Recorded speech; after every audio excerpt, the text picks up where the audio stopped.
Of course, this now leads us into painting. Now, you'll notice on the 1919 and on the cradle, I went ahead and suspended the units with a piece of floor wire.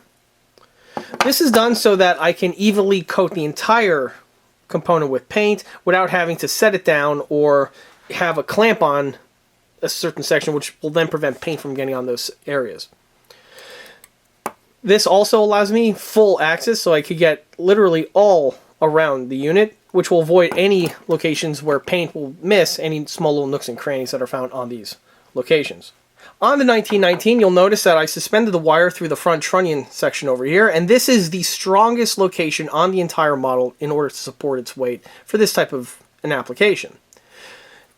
If you're using the elevation mount to suspend it or through the ammunition feedway here, this is going to lend to some problems, namely that if we can recall, this piece here is just a small little section that's glued in place. If you're suspending it from this location, you have a lot of stress put on this area, and it can possibly pop off on you during painting. Because remember, you're going to be flipping this thing around, holding it up, and it's going to be supporting the weight of this entire hefty model only in this small little section here. So this is something that's definitely less than ideal. You want to avoid. Same is also true for the feedway cover, because again, you know, this piece is just glued in place and might not be able to be suitable to hold up the weight of the gun. Also, on some models out there, like the Dragon 1919, I believe the 21st Century Toys 1919 as well, this top cover here is functional, and obviously you're not going to be able to support the weight of that with the unit in its operational shape. So the front trunnion is by far the best way to support the weight of this model. And that's not just true for the 1919, but also for the M2HB as well. On the cradle, you'll notice that I suspended it through the elevation pinhole that's found here in the rear. And as you can see, it does a fantastic job with keeping everything in place, and it also puts very little stress on this bit of detailing here, which is probably one of the more frail aspects of this entire unit. So you want to be careful not to accidentally break or bend this part, because if you do, it's going to lead to some problems. With the way I have it here, I could, again, easily get this unit in paint in a low stress type format. For the ammo can, this I'm not going to be able to suspend, so this is just going to be painted on a flat piece of cardboard, and I'm just going to go ahead and cover the surfaces with a couple coats, and then rotate the units so that I can get everything thoroughly painted. Now for the paints themselves, this is a common question that I get, is exactly how do I paint and weather things like cradles and machine guns and whatnot. Well, believe it or not, for this application, I use some very simple over-the-counter paints and stuff that can be found really in any hardware or home improvement store. So, starting with the ammo can, I'm going to be using modeling paint for that, but in order to prep the surface, it needs to be primed. Now, in order to prime it, I'm not going to use any type of special fancy surface primer or even regular equipment grade primer. Instead, I'm just going to use regular El Cheapo rattle can flat black spray paint. The paint here is going to be more than suffice for getting the surface prepped, and then this will be a great surface for these other paints to adhere to. For the cradle, actually no, let me talk about the machine gun first. For the 1919, I'm going to be utilizing this can of dark gray primer from Rust-Oleum. Now, if anyone has ever watched several of my other 1/16 scale videos, and even many of my other Armortech build videos, you'll know that this paint is discussed fairly commonly, because this is the paint that I use to paint the tracks on those models. I always found that this color here really does a good job with replicating the look of Parkerization. Now, if for whatever reason you cannot find or use this spray paint on your model, you could easily achieve the same effect with the El Cheapo flat black spray paint, but it will require a couple extra steps in order to get the color here to resemble the end result if you're using this one here. I also want to point out that if you're painting components that are made in plastic, you might want to avoid this paint, and specifically avoid this at all costs if you're spray painting things like single piece vinyl tracks on 1/35 scale tanks. This paint here is definitely not going to be for you. The chemicals in here can be a bit harsh on some plastic medias, so depending on the polystyrene that the model's made in, or again, if it's rubber or any type of vinyl, just straight up avoid this paint at all costs. Now, luckily, because these components are made in metal, that is not going to be an issue here, and this paint will have absolutely zero effect on the metal components at hand. Now, for the cradle itself, This is one that's going to be a bit interesting because obviously the component needs to be olive drab in color, but I am not building the rest of the client's tank, so the paint is going to be a little bit different compared to the remainder of the finish that he's going to be using on his build, whatever that color may be. However, this is not going to be a problem because keep in mind, on these tanks, these parts here were all replaceable and interchangeable, and it wouldn't be uncommon to see vehicles with parts in different shades of olive drab compared to some other portions of the vehicle. Now, for the olive drab that I'm going to be using this really gnarly ghetto looking spray can here of Rust-Oleum camouflage olive drab spray paint. This paint here is found in places like Walmart or, again, home improvement stores, so it's pretty easy to come by. By the way, this color has a really nice shade to it and can be used on plastic because this, unlike this formula here, this one here is somewhat plastic safe, and they did design it for plastic, and a lot of times on some of the newer cans you'll see that little verbiage written here on the side. I've used this paint on a few other smaller scale builds, not for the entire color itself, but for things like tools and other accessories. I have used spray paint in the past and it worked pretty well. But again, for this piece here, it's going to work swimmingly. Now, unfortunately, it's way too cold for me to go outside and set up the camera to get these in paint, so I'm just going to go ahead and cut across now to when these pieces are completed and are ready for their next step. And with the magic of editing, here we now have the 1919 and the cradle fully painted. It is at this point now is where we could take it to the next level and get the units weathered. We're going to start first with the M1919. The cradle I'll set aside and touch upon that after the 1919 is fully weathered. So like I stated before, the unit is overall painted with that dark gray spray paint that I mentioned before, and you can see it has a nice matte finish to it, and it does have, if you see it in person specifically, it has that look of Parkerization. Now, starting with the weathering, you don't want to use really any rust. Rust is something that you will see on weapons that are really mistreated and mishandled, and generally you see them in photographs today of some old World War II weapons that are floating around some real dingy hotspots around the world. But you have to weather really in context, so for this type of a system, being a World War II era M5A1 Stuart, the 1919s as well as all the machine guns were kept in really good condition. So they were brought indoors when not in use or when the tank wasn't in combat, and were stowed either inside the vehicle or in a warehouse in a crate. Having said that, the weapons are handled, of course, and things do happen. So you'll start seeing wear happening on mostly the high spots on the corners and other fittings that protrude from the weapon surface. Now, to the extent of the wear, this can be subject to really your personal choice. If you want to have the gun look more immaculate, you go ahead and would apply the weathering in a lighter format, as opposed to if you want to have the thing look like it's been used more readily, well then, you would take it to the opposite end of the spectrum. Me personally, I like to have the weapons modeled somewhere in the middle where, yes, it looks like they've been used, but it also looks like they've been handled from time to time. In order to do the actual weathering on the model here, I'm going to utilize the same technique that I use on all of my model weapons on all the scales that I work in, from 135, 172, 16, 116, whatever the scale is, it's the same technique and it's universal and can be used on just about anything. So if you're watching this, you could definitely apply this technique to your own builds, no matter the scale. The technique is using dry brushing, and the brush that I use is this brush that I have right here. This is a fan brush, and you note that the bristles are nice and soft. This is the type of bristles that you're going to want for this technique. They do sell brushes that have stiff bristles. For those they do have their purpose, but not for the technique that I'm going to be utilizing for this model that I have here. You want the nice soft bristles because it allows the bristles to bump out of the way, but apply the paint to the surfaces that they snag, which will be, of course, the high points that I was mentioning before. The brush itself I purchased from a craft store a number of years ago, and if you take good care of your brushes, they should last you a good long period of time. Granted, of course, if the paintbrush is a good quality one, and that's the case that we have here. When it comes time for buying paintbrushes, by the way, avoid the starter pack sets, the noob sets, where basically you have a sealed bag with a bunch of assorted paintbrushes in them. That's something you want to avoid. When it comes to paintbrushes, you really want to buy them like you would buying, say, like a pair of shoes. You want to pick it up, feel it, see how it fits in your hand, and, see how the bristles feel. If For certain applications, you might want a soft brush. Some applications you might want a stern or a stiff brush. And basically you play it from there. So if you take your time, you'll be able to amass a good collection of brushes, which will definitely help the final outcome of your build. So with that little tutorial out of the way, the next thing I need to talk about is the actual color that I'm going to use to do the application.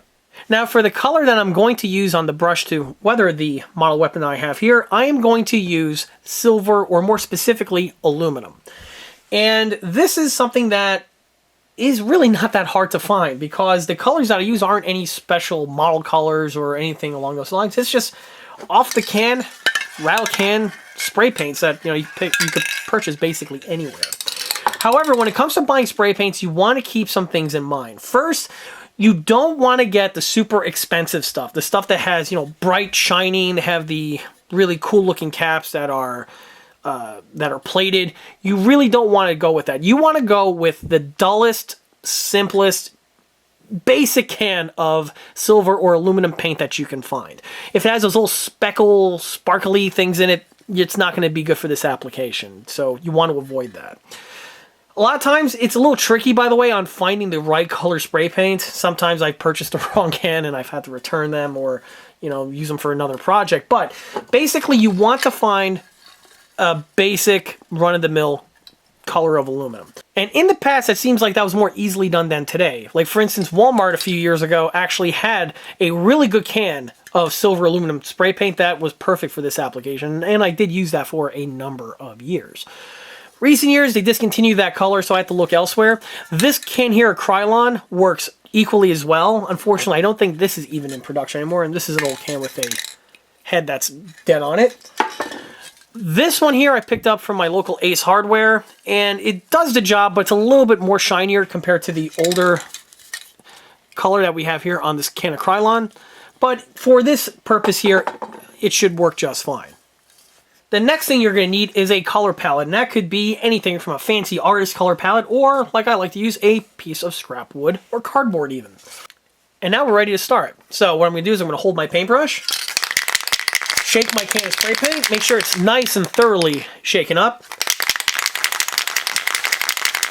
Set this aside just to avoid any overspray. Once the can's all mixed up, I'm going to take a small little spray and put it right here, dead center on this palette.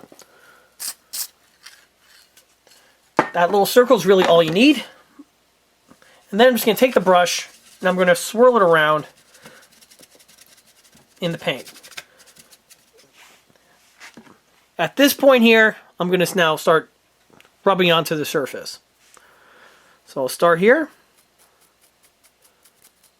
And you're going to start seeing right in front of your eyes the high areas start popping up.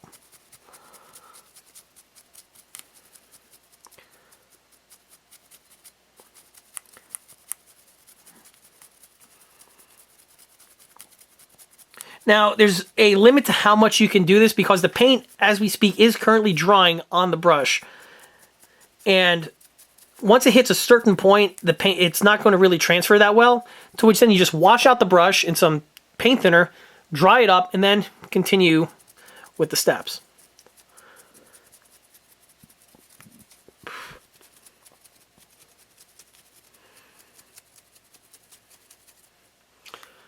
And there you can see the receiver. Now you have all of the high spots start to pop through, and the unit's really starting to take shape now. At this point here, the brush is basically done, so I'm going to rinse it out, dry it off, and then just repeat the exact same procedure. Another technique that if you play around with this, you can have different effects, is that if the bristles are damp with the turpentine, it'll have a slightly different smear effect when you dry brush it on, and this is something you can play with on your own.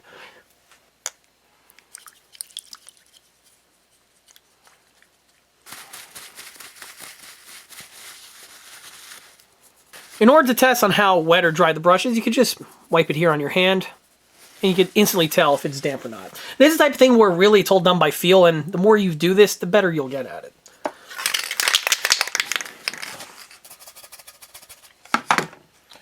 This time I'm going to start on the barrel shroud. Just work my way back.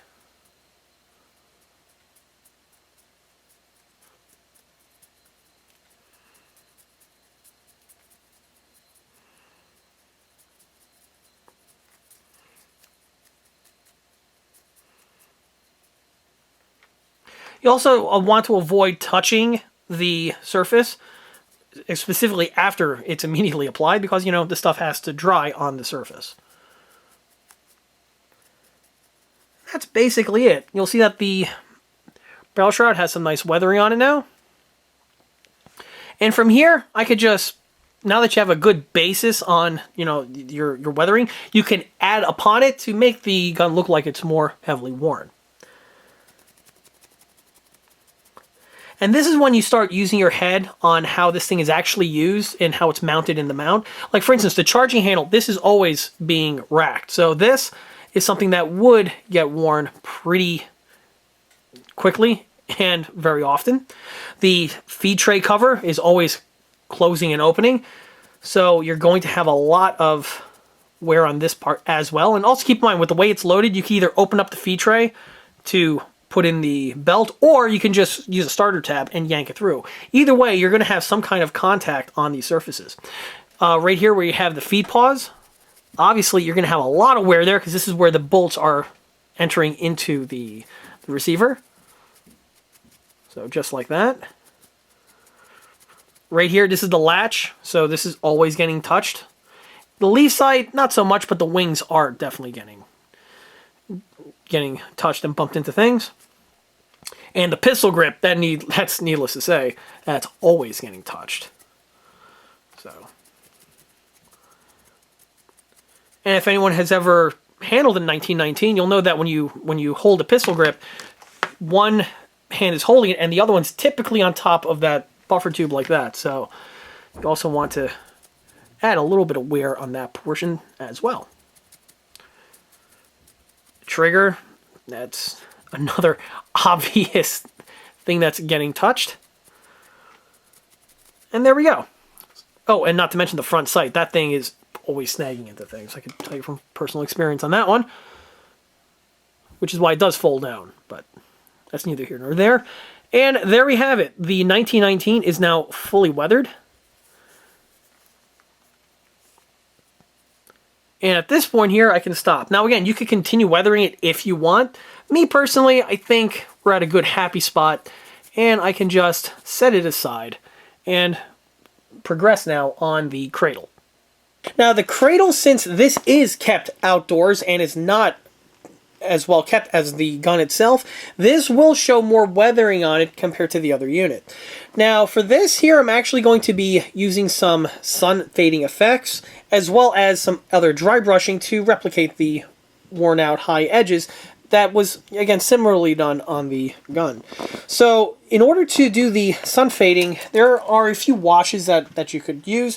For this one here, I'm going to use this off-color white cream color that I went ahead and mixed. This color here, it's my own custom mix. It's basically flat exterior latex with some of my exterior latex Dunkel Gelb that I added to it in order to get this creamy color. And from what I've seen, it actually has some pretty interesting effects when you airbrush it on.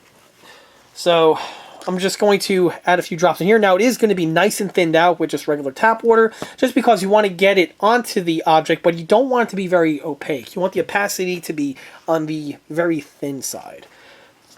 So let me just put this here in my paint cup. Of course, this is going to be done with the airbrush. And you know what, I'm going to add a couple drops of water to it just for good measure. After the water is added, I go ahead and mix it thoroughly. I'm basically just blowing in this end, making a bunch of little bubbles, but it does the job. For the airbrush, I'll be utilizing my Poshy double action airbrush. This unit here I bought back in 2002, and I have been using it non-stop since then with good results. So I have it hooked up to my air compressor, and the air compressor is fully tanked, or I should say is fully aired up, so I should have enough to do the job without it turning on during the filming. For the PSI, I like to use actually high PSI on my builds. A lot of people use those little store-bought air compressors that they find in hobby shops and in mail-order places. I personally don't like those. I've personally found that the PSI output on those is just way too small. And I generally use anywhere between 30 to 40 PSI on my models. So it sounds weird to some people, but you know, it's just, I always found it that that's the optimum PSI that these airbrushes work at. So now that I got the airbrush all hooked up, it's nice and dry from any other residual cleaning that I did on it recently. So, As you can see, it's nice and runny, which is what you want. And I'm just going to go ahead and do a misting on some of the surfaces.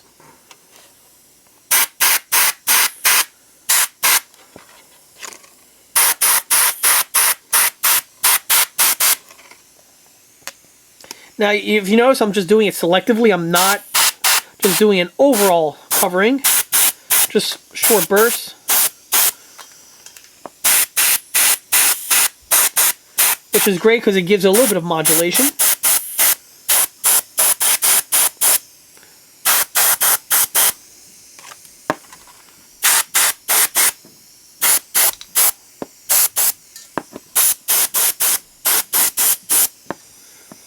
And that's it.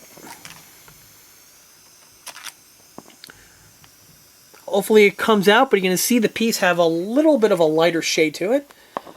So now I'm going to clean the airbrush and move on to the next color. Now that the sun fading is done, the next thing I'm going to do is add a little bit of contrast by going over certain areas and edges with a darker color. And that darker color is going to be a flat black.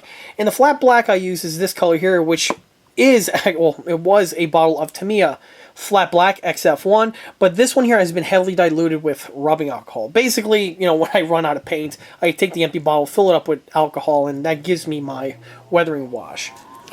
And of course, I could add more black to it from other bottles, but that's really neither here nor there. Here's the color. It's nice and runny, which is what I want for this, because the runnier it is, it's going to give you more of a translucent effect, just like with the whitewash that I just completed. So, set this aside. This is nice and runny out of the gate. So, power up my airbrush. Now for this, you want to be a little bit more selective where it goes. As you can see on the test part over here,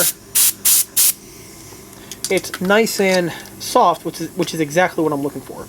And for this, you want to go into more areas where, you know, things are interconnecting, like right over here.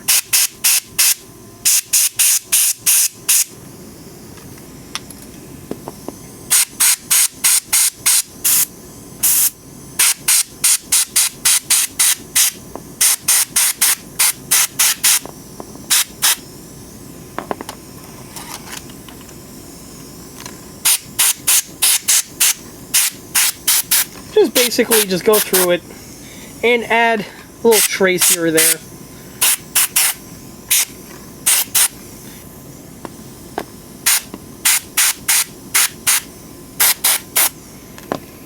With the cradle now temporarily set aside to allow it to dry further, I can now switch back to the 1919. Now, since the last scene, the dry brushing is fully set, and at this point now I can handle it. What needs to be done now is that I'm going to add a little bit of powder fouling here to the end of the muzzle. This is going to be done with the airbrush, and unlike the other weathering agent that I used, which was Tamiya Flat Black, that was severely thinned out, for this one here, I'm just going to be utilizing straight Tamiya Flat Black, and this is a bottle of Tamiya XF1, it's just the label got wet and fell off. But rest assured, this is just standard rack grade Tamiya XF1. The paint is fully mixed, and I'm just going to add it in the cup. Not a whole lot needed, just for one little section that I'm going to be adding the weathering to. Now, I am going to add just a small drop of water to it, just to thin it out slightly from the way we have here, just so it gives me a little bit more control and makes the puff look a little bit more smoother compared to just going in raw. With the paint ready to go, I'm now going to add the powder fouling to this portion here of the booster.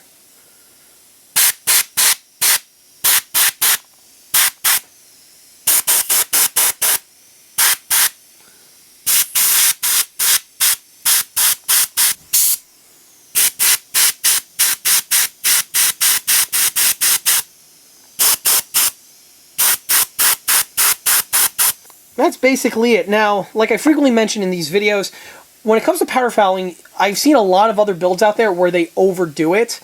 This is true for not just machine guns, but for rifles and even howitzers and tank guns, is that the expelling gases are only on the front end, where the projectile leaves and where the expelling gases emit from. So to have the fouling come past this point here is really something that isn't going to be the case. One thing about these 1919s, or these Brownies, is that they're relatively clean, being a short recoil type pattern gun. There's no gas that comes back into the system to feed in. Because of that, you're not going to have any real powder fouling going on over here in the entryway or into the feed system. And because of that, I don't think I'm going to add any other soot or any other effects to those two locations. So that's basically all that's required for the Browning. And at this point here, this machine gun is completed and is ready for installation. Bouncing back to the cradle, it's now ready for its final step in weathering, and that's to add some wear to the surface edges that are located on the various portions of this mount. Now, like I said before, unlike the 1919, where that's again kept indoors, since this thing is outside, the chips and the scratches, when they occur, are going to start weathering, and the metal is going to become, or I should say the exposed metal is going to become a dark gray and eventually probably a blackish color, eventually leading to rust. So on my builds, what I do is, in order to simulate this is again done with dry brushing, and the color that I use is just flat black, and the flat black is nothing special. It's just a can of Rust-Oleum flat black. I'm going to go ahead and pop this can open, and that's really what I'm going to be using for my surface. The same technique applies. I utilize a fan brush for this, but for this here, you could use a different type of fan brush. Here I have one of my other fan brushes. Again, it's a nice soft bristle brush for this type of application. Or if you need to get into some really tight confines, I even have an even smaller fan brush here. But again, you'll notice that the bristles are nice and soft. And yes, I'm going to be using the same little board that I have here that I mentioned before. So I'm just going to go ahead, just dab the bristles onto there. Rub it in, and basically, once you're all set,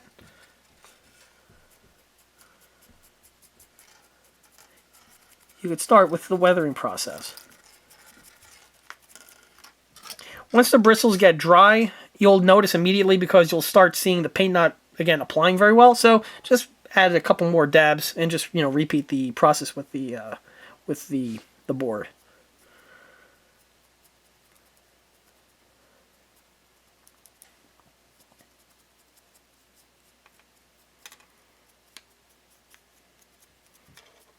You can add different effects, like you could just drop the bristles on it like that. Gives you a couple little spots. Some areas you could focus a little bit more than on others. This all depends on personal preference. And, you gotta use your imagination. How is this thing used? How often is it used? Keep in mind, on the real unit, this entire section can actually pivot downward and hide inside of that big armored shield that's found on the M5A1. So with that in mind, you can see that this thing can, because it does have that functionality, it's a lot of locations for it to scratch and ding up.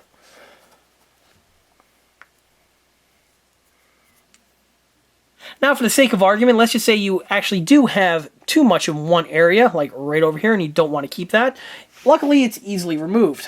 Just with a paintbrush and with a little bit of turpentine or paint thinner. This is just basic mineral spirits, by the way, that I have here in this jar.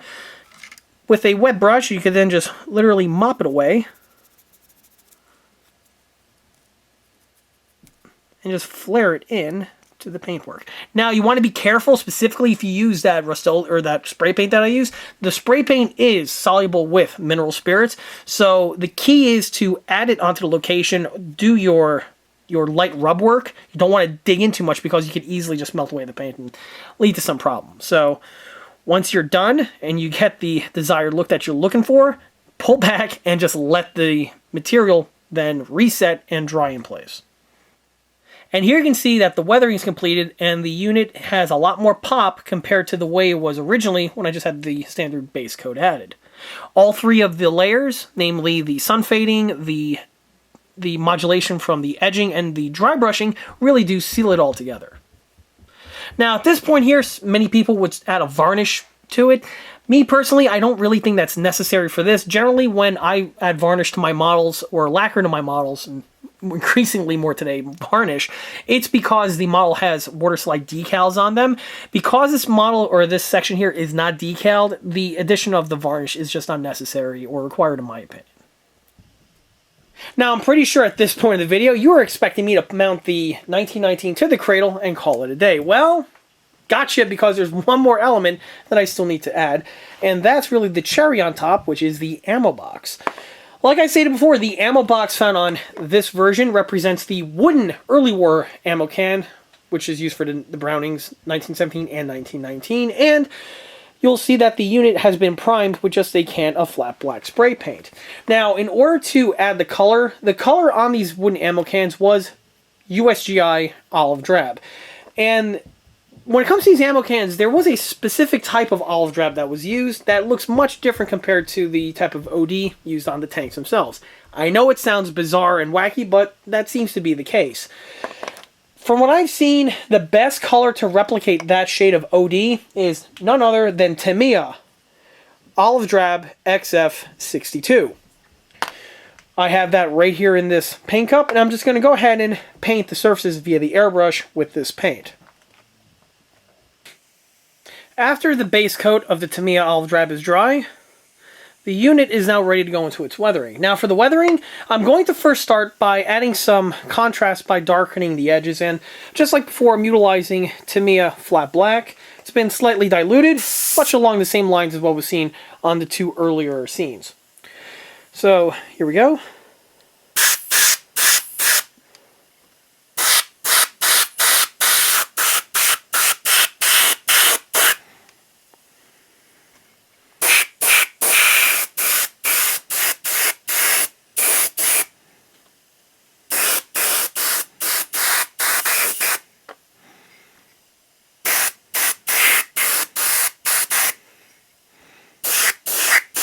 And I'm going to do the same with the lid.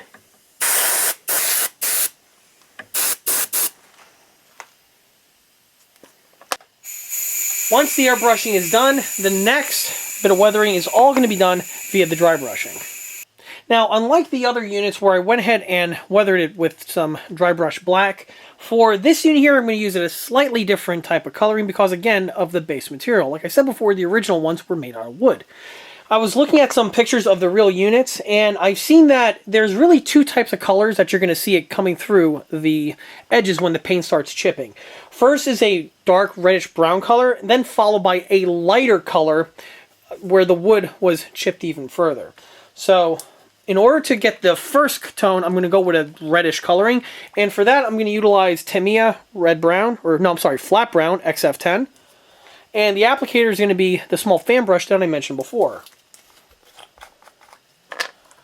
Paint is already mixed, so I'm just going to go ahead, dab it into the cup over there, and basically use the same technique that I showcased earlier.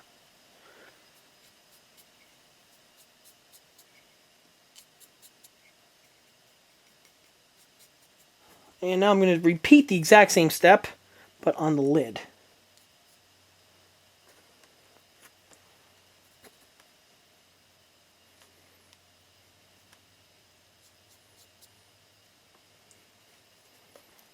Okay, that should do it for the brown.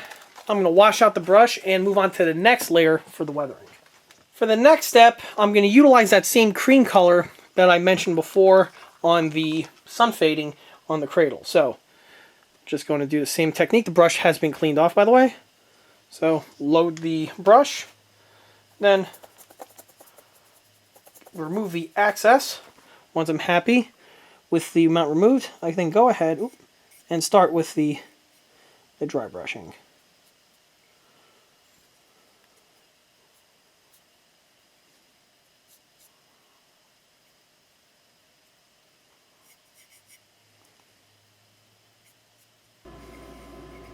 If you notice, I'm not only using the brush for the application, I also occasionally rub it with my finger just to smooth things over in case I'm not happy with the way the stroke appears.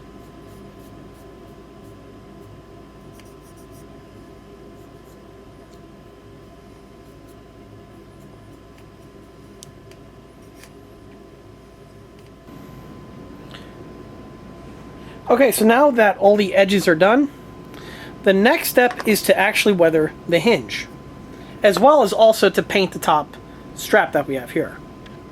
For the top strap, I'll use Tamiya XF49, which is khaki.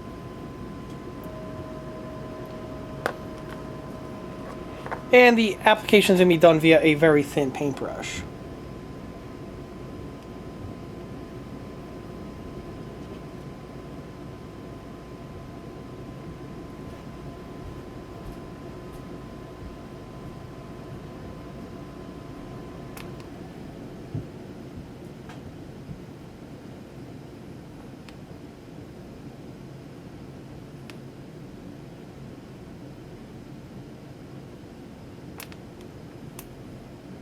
Once the strap is painted, I'm just going to let that set aside, dry thoroughly, and then I can go ahead and start weathering up the hinge. In order to weather up the hinges, I was looking at the real unit, and the real unit hinges were actually made out of brass. And that's true for the hinge as well as the little locking tab that we have here. Now, unlike the other metallic objects where I weathered either with flat black or with silver spray paint, for this I'm actually going to be weathering it with gold.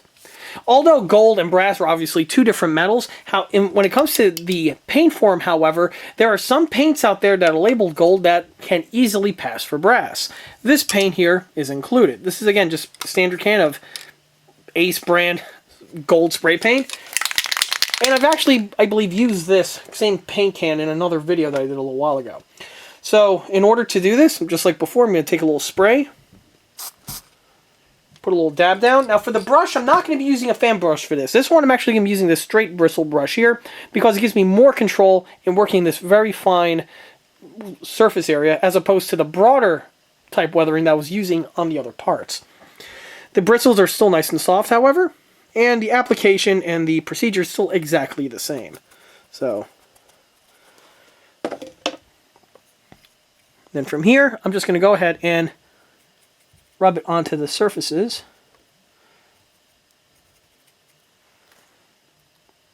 Like so.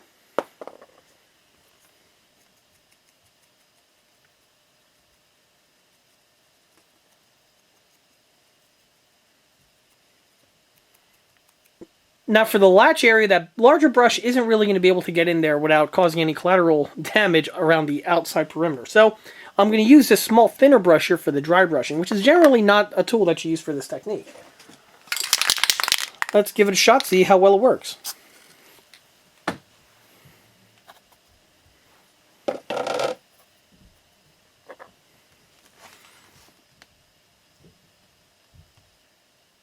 I'd say I think it turned out pretty well. Okay, so now that the hinge work is all set, you can see what the piece looks like now fixed to one another. I'm now going to turn my attention to the last bit, which of course is the ammo belt. Now for the ammunition, off screen I went ahead and applied a top coat of flat black spray paint to it to give it a good base to work on. The first thing I'm going to do is I'm going to paint the brass casings. Now again, this technique here, although it's in 1/6 scale, is identical to the other techniques that I've used on other smaller scale builds that have been seen on the channel. However, unlike the other techniques that were shown in this video, this technique is not going to be done with dry brushing, and it's just going to be done with standard paint. So I'm just going to take some spray paint, add it right over there, and with the paintbrush here, I'm simply going to brush on the surface.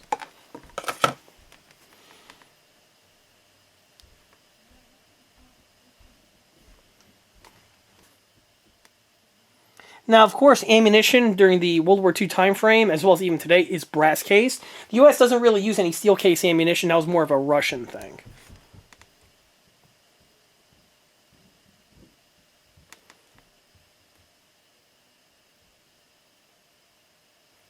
Okay, so here you can see that the ammunition shells have been painted in brass, but I'm not done yet. You see there's a small little neck found on the 30-06 cartridge before you would see the projectile itself.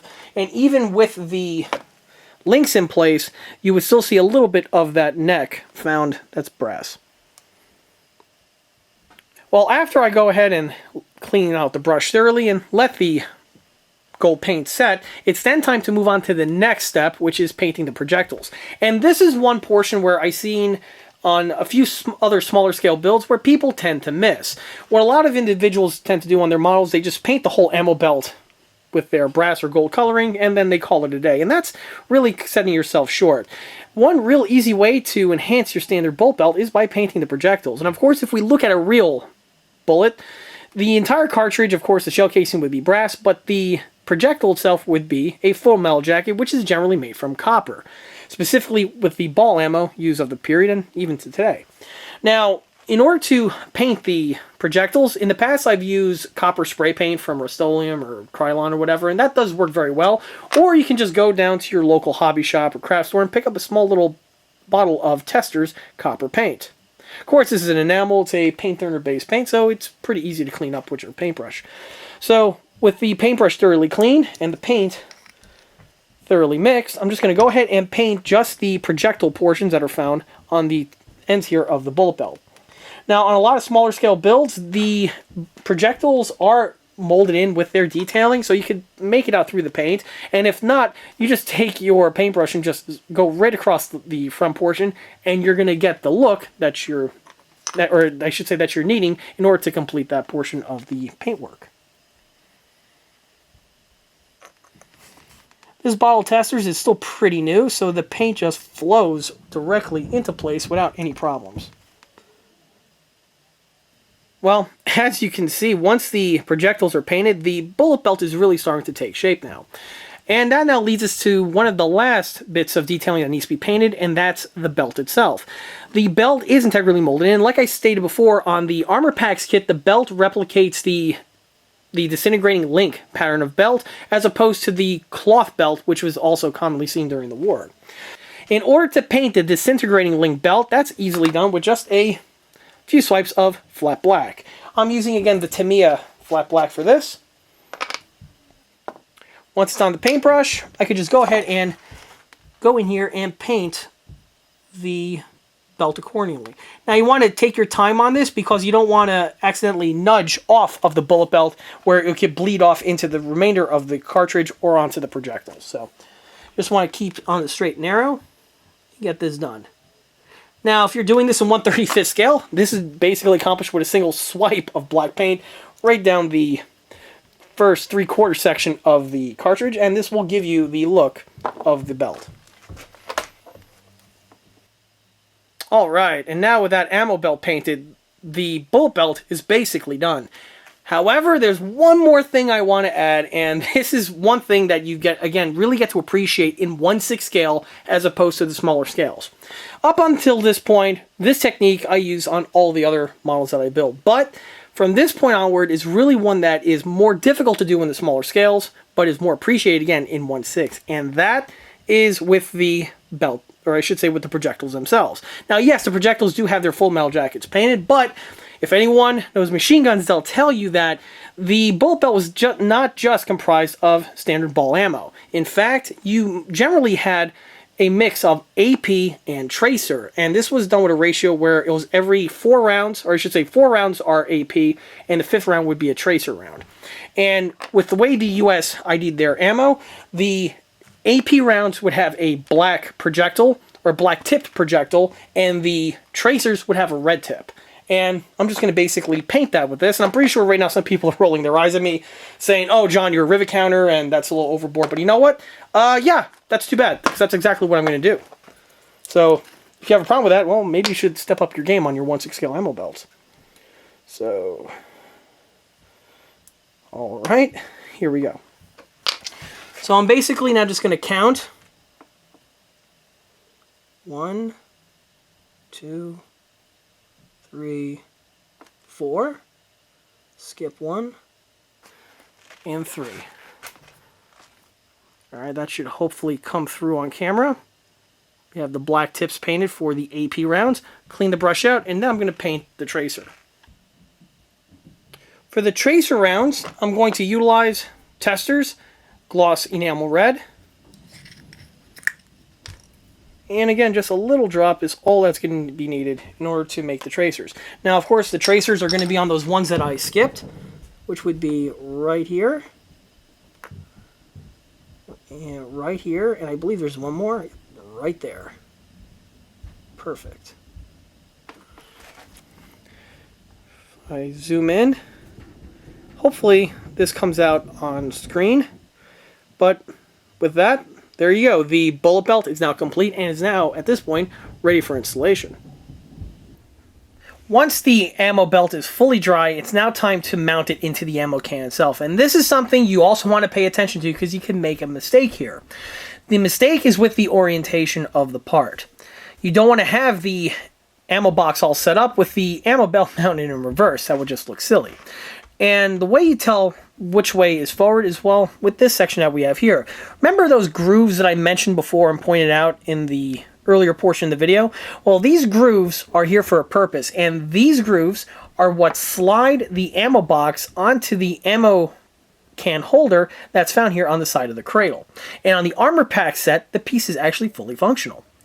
However, one thing that you are going to have to do beforehand, I failed to mention this, is with a triangular needle file, you might want to go ahead and clean these grooves up a little bit to remove any sort of burrs or other type of particulate that may be left from the molding process in these areas over here.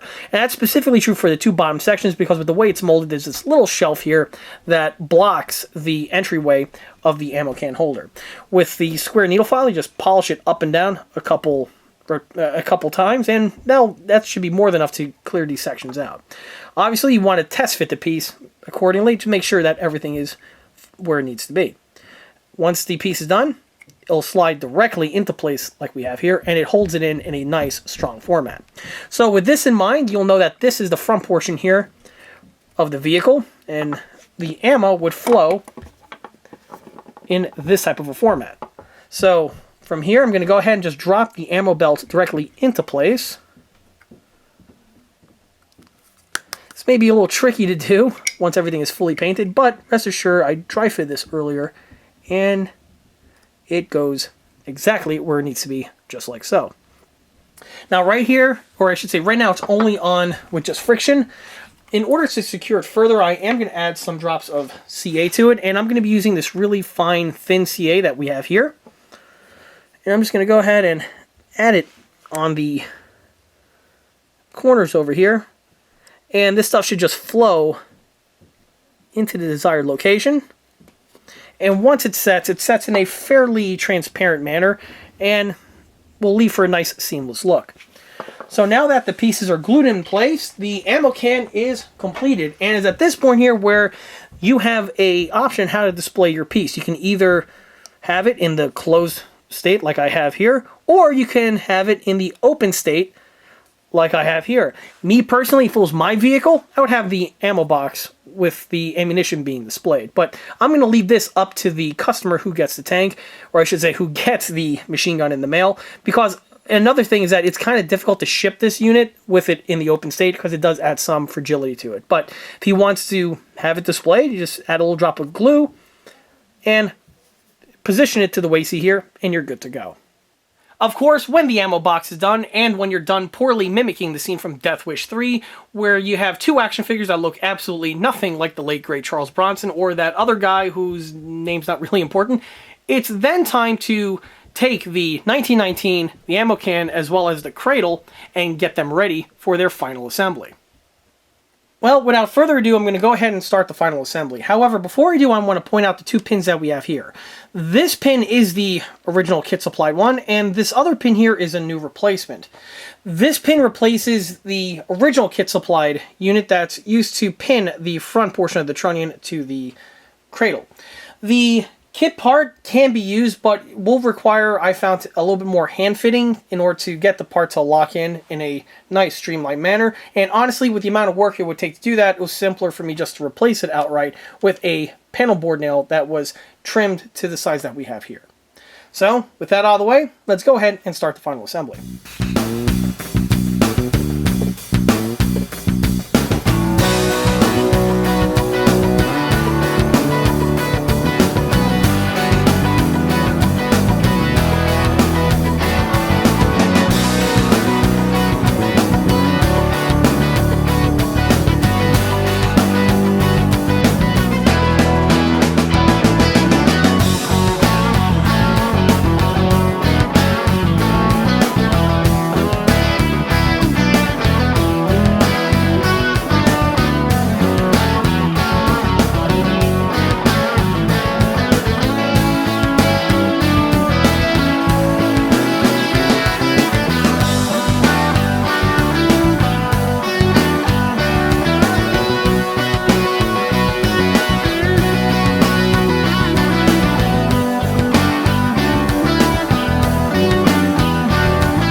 And while the unit is now fully completed, I might as well put it over here in my traditional filming location just so that we can get one final look at this model just before it gets packaged up and sent to the customer in order for it to adorn his M5 Stuart.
Well, hopefully if you got this far in the video, I want to say congratulations, and with a little luck, after watching this video and the techniques employed in this video, if you encounter one of these Armorpax white metal kits, and you should be able to now have a better idea on exactly what it takes to put them together and the features that the kits have once they're fully completed.